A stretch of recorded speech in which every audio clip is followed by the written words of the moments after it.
लिए सर गंगाराम अस्पताल पहुंचे हैं और अखिलेश यादव आजम खान के जेल से छूटने के बाद पहली बार औपचारिक रूप से मिलने के लिए पहुंचे हैं। तो ये बड़ा अपडेट सबसे पहले प्राइम न्यूज पर हम आपको दे रहे हैं, जहां पर अखिलेश यादव आजम खान से मुलाकात करने के लिए सर गंगाराम अस्पताल पहुंचे और सीतापुर जेल से छूटने के बाद पहली बार दोनों नेताओं की मुलाकात होगी। अटकलें ये भी लगाई जा रही हैं कि आजम खान और अखिलेश यादव के बीच में रामपुर लोकसभा सीट के उम्मीदवार को लेकर भी चर्चा हो सकती है, क्योंकि निश्चित तौर पर यह आजम खान की विवेक पर निर्भर है कि रामपुर की सीट किसको देना चाहते हैं, क्योंकि उन्हीं का दबदबा है और जिसको समर्थन आजम खान देंगे वही वहां से चुनाव जीतेगा। इसलिए आज इस पर भी चर्चा की जाएगी। सपा पूरी कोशिश करेगी कि दो लोकसभा चुनावों पर जिनको समाजवादी पार्टी की तरफ से ही खाली किया गया है, एक रामपुर जिसमें आजम खान सांसद थे और दूसरी आजमगढ़ जिसमें अखिलेश यादव सांसद थे, इन दोनों पर समाजवादी पार्टी ही वापसी का पूरा मन बना चुकी है और इसीलिए रामपुर में आजम खान किसको समर्थन देंगे ये जानना अखिलेश के लिए बेहद ज़रूरी है और उनको मनाने की भी पूरी कोशिश करेंगे। उनका हालचाल भी जानने के लिए यहाँ पर अखिलेश यादव पहुँचे हैं। जिस तरह से कुछ दिन पहले ही सांस लेने में तकलीफ आजम खान को हुई थी, उसके बाद इनको गंगाराम अस्पताल में भर्ती कराया गया था, जहां इनका समुचित इलाज किया गया और अब हालत इनकी सामान्य बताई जा रही है। और अधिक जानकारी अपडेट के लिए हमारे साथ पंकज वानखेड़े यहाँ पर जुड़ गए हैं। तो पंकज, आपसे जानना चाहेंगे, अखिलेश यादव मुलाकात करने के लिए पहुंचे हैं, किन किन मुद्दों पर अहम चर्चा हो सकती है और अब स्वास्थ्य आजम खान का कैसा है?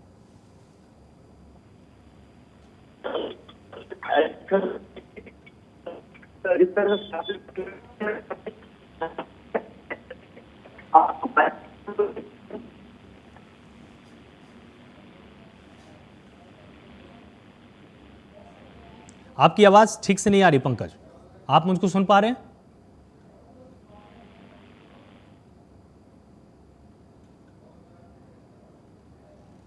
आप तक आवाज आ रही पंकज? तो पंकज तक आवाज हमारी नहीं जा रही है।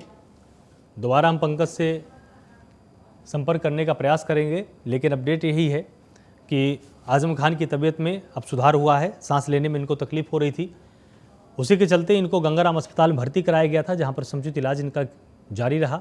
अभी भी लगातार डॉक्टरों की निगरानी में है। अब हालात सामान्य बने हुए हैं और अखिलेश यादव अपने काफिले के साथ आजम खान से मुलाकात करने के लिए पहुंचे हैं। ये माना जा रहा है कि रामपुर की सीट को लेकर भी चर्चा की जाएगी, नाराज़गी भी दूर की जाएगी, एक दूसरे से जो गिले शिकवे हैं उन पर भी चर्चा की जाएगी और साथ ही आजम खान को भरोसा दिलाया जाएगा कि पार्टी उनके साथ है। और ये उम्मीद अखिलेश यादव लेकर गए हैं कि आजम खान भी ये बोलें कि मैं पार्टी के साथ हूँ। तो दोनों समीकरणों को साधने का प्रयास आज इस मुलाकात में छिपा हुआ है कि आजम खान पार्टी के साथ हैं और पार्टी आजम खान के साथ है। ये दोनों पक्षों से आज वादा हो सकता है, क्योंकि जब सीतापुर जेल से आजम खान बाहर आए थे तो चाचा शिवपाल तो पहुंचे थे, लेकिन अखिलेश नहीं पहुंचे थे। इसके पहले भी कई बार मेदांता हॉस्पिटल में लखनऊ में आजम खान को भर्ती कराया गया था, लेकिन अखिलेश हालचाल लेने के लिए वहां नहीं पहुंचे, जिसके चलते शायद आजम खान नाराज़ भी हुए। अपनी नाराज़गी कार्यकर्ताओं के जरिए, पदाधिकारियों के जरिए उन्होंने जाहिर भी की थी। सपा के विधायक मिलने के लिए पहुंचे थे, लेकिन उन्होंने मुलाकात करने से ही इनकार कर दिया था। वहीं जब कांग्रेस के नेता आचार्य प्रमोद कृष्णम पहुंचे तो तुरंत मुलाकात कर ली। जब सपा के विधायक पहुंचे मेहरोत्रा तो उनको साफ तौर पर यह गेट पर बुलवा दिया गया कि अभी वो सो रहे हैं। बाद में जब आरोप यहाँ पर जेल के प्रशासन पर लगा तो जेल प्रशासन ने स्पष्ट किया कि आजम खान ने ही कहा था कि मैं नहीं मिलना चाहता हूँ। तो इस तरह की तस्वीरें लगातार दोनों नेताओं के बीच में, पार्टी और आजम खान के बीच में देखने को मिल रही थी। अब आज इस मुलाकात के बाद क्या मायने निकलते हैं, ये सबसे ज़रूरी है। तो सर गंगाराम अस्पताल में आजम खान फिलहाल भर्ती हैं। सांस लेने में तकलीफ हुई थी, डॉक्टरों ने समुचित इलाज किया और उसके बाद अब खतरे से बाहर हैं, हालात सामान्य बने हुए हैं। वहीं चाचा शिवपाल को लेकर भी आजम खान बेहद नरम है और कपिल सिब्बल भी साथ में जा सकते थे, ये अटकलें लगाई जा रही थी। कपिल सिब्बल ने ही क्योंकि जमानत करवाई है, उनकी अहम भूमिका है इसमें, इसीलिए एक पुल के तौर पर काम करेंगे। और रामपुर सीट सबसे ज़्यादा अहम, क्योंकि आजम खान बहुत ज़रूरी है रामपुर के हिसाब से और आजमगढ़ में भी त्रिकोणीय संघर्ष बन सकता है। अगर बीजेपी ने कोई मजबूत चेहरा उतार दिया तो आजमगढ़ में इस बार समाजवादी पार्टी को दिक्कत हो सकती है, क्योंकि बसपा ने गुड्डू जमाली को वहाँ पर टिकट दिया है। और गुड्डू जमाली वही हैं जब 2014 में मुलायम सिंह यादव आजमगढ़ से चुनाव लड़े थे तो गुड्डू जमाली तीसरे नंबर पर थे, 28% के वोट इन्होंने हासिल किए थे। हालांकि जीत तो मुलायम सिंह यादव की हुई थी, लेकिन कड़ी टक्कर दी थी। वहीं बीजेपी के दिनेश लाल यादव थे मैदान में, उन्होंने बहुत ज़्यादा वोट हासिल किए थे, कड़ी टक्कर मिली थी। लेकिन जब 2019 में अखिलेश यादव वहाँ से लड़े तो निश्चित तौर पर वो बम्पर जीत पाए थे। इसलिए रामपुर सीट बहुत ज़रूरी है। पंकज वानखेड़े हमारे साथ जुड़ चुके हैं। तो पंकज, सबसे पहले आपसे जानना चाहेंगे कि इस समय आजम खान की तबीयत कैसी है, क्या वो पूरी तरह से सुरक्षित हैं, स्टेबल हो चुके हैं, और अखिलेश यादव पहुंच चुके हैं, क्या कुछ बातें हो सकती हैं? बिल्कुल, सबसे पहले मैं आलोक ये बताऊं कि उनके स्वास्थ्य को लेकर जो खबरें थी, अभी सबसे अच्छी बड़ी खबर ये है कि उनके स्वास्थ्य में बेहतर सुधार है और हो सकता है कि आने वाले 1 या 2 दिनों के अंदर उन्हें डिस्चार्ज भी कर दिया जाए, क्योंकि इस तरह से 29 मई को अचानक उनको सांस लेने में तकलीफ हुई और श्री गंगाराम अस्पताल में उन्हें एडमिट किया गया। आज अगर मैं बात करूं, अभी अपडेट पिछले 1 घंटे से 45 मिनट के आसपास हो चुके हैं। अखिलेश यादव से मुलाकात लगातार जारी है। आजम खान से मिलने के लिए अस्पताल पहुंचे हुए हैं अखिलेश यादव और वो उनसे मुलाकात कर रहे हैं और तमाम उन मुद्दों पर चर्चा हो सकती है जो अटकलें बता रही हैं कि जिस तरह से रामपुर में जो चुनाव होने उपचुनाव उसको लेकर चर्चा हो सकती है। साथ ही साथ जो आगे की प्रक्रिया है, जो बेल को लेकर उसको लेकर चर्चा हो सकती है और समाजवादी पार्टी के जो भविष्य है उसको लेकर चर्चा हो सकती है। क्योंकि लगातार जिस तरह से बात को बहुत लंबे समय बाद एक तरह से कहा जाए आजम खान से मुलाकात हो रही है अखिलेश यादव की, तो ये मुलाकात एक अहम मुलाकात हो सकती है तमाम मुद्दों को लेकर, खासकर रामपुर उपचुनाव को लेकर, क्योंकि रामपुर एक ऐसी यहाँ पे आजम खान का कर रहा है गढ़ है और गढ़ पे चुनाव होना है। वहां से खुद आजम खान ने लोकसभा पर इस्तीफा दिया था, तो कहीं ना कहीं अब वहां पे सबसे अहम ये हो जाता है कि अब कौन वहां से चुनाव लड़ेगा, उसको लेकर बड़ा मंथन होना है।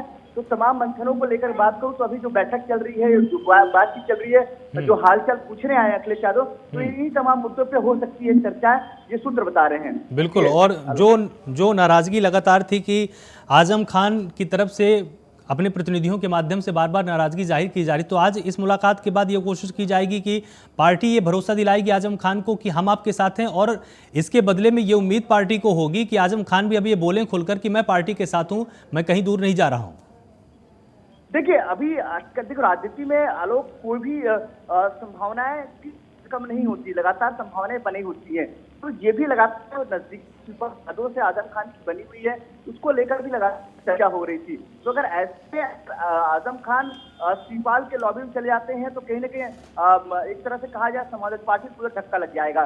तो इस बात को दूरी रखने के लिए और नाराजगी जो है उसको खत्म करने के लिए अखिलेश यादव की मुलाकात एक तरह से अहम कहा जा सकता है आलोक, क्योंकि आने वाले समय रामपुर चुनाव है, उपचुनाव को लेकर मंथन करना है। अगर ऐसा होता है कि नाराजगी तवस्सुर जारी रहेगी, बरकरार रही अगर आजम खान की, तो कहीं ना कहीं समाजवादी पार्टी और अखिलेश यादव की बड़ा नुकसान होगा।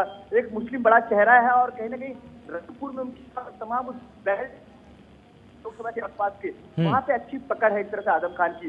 तो अखिलेश यादव नहीं चाहते कि नाराजगी बरकरार रहे और जो नाराजगी होगी उसको दूर करने का प्रयास पूरी तरह से अखिलेश यादव करेंगे, क्योंकि तमाम जो रणनीति एक तरह से कहा जाए, रणनीति एक तरह से मुलायम सिंह यादव की ही होती है। एक तरह से जो पिछले कई दिनों से जो अखिलेश यादव फैसले ले रहे हैं उस बात से मुलायम सिंह भी लगातार नाराज रहे हैं। तो कहीं ना कहीं अगर आज जो मुलाकात होती है अखिलेश यादव को मनाने में सफल होते हैं और अखिलेश यादव नाराजगी को दूर करते हुए और एक मैसेज देते हैं तमाम लोगों की कि मैं अखिलेश के साथ मौजूद हूँ या खड़ा हूँ या आने वाले चुनाव में भी साथ में रहूंगा, तो कहीं ना कहीं एक बल मिलेगा समाजवादी पार्टी और अखिलेश यादव को। तो क्या पंकज इसके पीछे ये भी वजह मानी जाए कि जिस तरह से तमाम तरह के दबाव अखिलेश यादव के ऊपर इसमें क्रिएट हुए हैं, कि जिस तरह से समाजवाद पर सदन में मुख्यमंत्री योगी आदित्यनाथ उनको घेरते हैं, चाचा शिवपाल की तारीफ कर देते हैं, तो ये दबाव बनता है कि अगर सीनियर नेताओं को अगर साइड लाइन किया जाएगा तो निश्चित तौर पर समाजवादी पार्टी कहीं ना कहीं कटघरे में खड़ी होगी। इसी के चलते मुलायम सिंह यादव भी लगातार नाराज थे, आजम खान भी नाराज चल रहे थे। तो क्या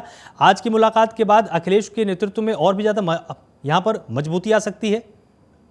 बिल्कुल, देखिए आलोक, ये मुलाकात इस तरह से देखिए आप, जो पिछले कई दिनों से जो नाराजगियों की खबरें लगातार बनी हुई है, अखिलेश यादव की तमाम पार्टी नेताओं के साथ जो अनबन की खबरें आ रही, चाहे वो शिवपाल यादव हो, चाहे सुखराम यादव हो जो राज्यसभा सांसद है, वो भी कहीं ना कहीं जो नेतृत्व अखिलेश यादव कर रहे हैं उसको लेकर नाराजगी थी। अगर ऐसे में अगर आजम खान ने कभी जेल से आने के बाद कभी अखिलेश यादव की तारीफ भी नहीं की, एक तरह से अगर आपने देखा होगा मीडिया में कोई चर्चा भी नहीं हुई, अगर ऐसे में अगर आज जो मुलाकात हुई और वो मुलाकात सार्थक निकलती है और तमाम जो पॉजिटिव जो चाहते हैं अखिलेश यादव वैसा निकल के आता है, तो कहीं ना कहीं पार्टी के लिए मजबूती बनेगी और तमाम जो कार्यकर्ता नाराज चल रहे हैं वो भी कहीं ना कहीं समाजवादी पार्टी और अखिलेश यादव की तरफ आ सकते हैं। लेकिन जो अहम यह है कि जो बैठक में जो चर्चा होगी, क्या आजम खान क्या इस बैठक के बाद खुल के अपनी बातों को रखेंगे और कहेंगे कि हाँ अब कोई मेरी अनबन अखिलेश यादव यार समाजवादी पार्टी से नहीं है, मेरी कोई नाराजगी नहीं है और मैं तमाम चीजें समाजवादी पार्टी और एकजुट के साथ खड़ा हूँ। तो कहीं ना कहीं वो मैसेज समाजवादी पार्टी के लिए बेहतरी के और अच्छे के लिए आगे हो सकता है और साथ ही साथ अखिलेश यादव के लिए एक मजबूती मिलेगी।